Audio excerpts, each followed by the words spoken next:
Yeah, mga idol, welcome ulit sa G-Vlog.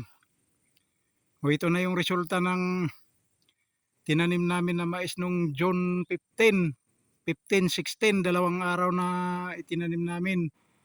Tapos walang ulan. Ngayon lang siya umulan kahapon at saka yung isang araw, dalawang araw pa lang na pagulan pero isang buwan bago siya umulan. Kaya ito yung nangyayari. Damo lang yung kumapal. Walang nagtubo na mais.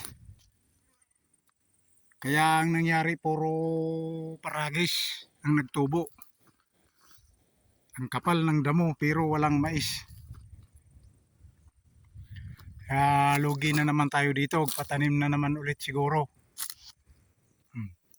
Dalawang araw pa lang na ulan kahapon at saka yung kagabi. Sobra isang buwan or isang buwan bago umulan. Kaya ang nangyayari walang mais na nagtubo. Yan. Sayang tinanim namin dito dalawang bag na dekalb.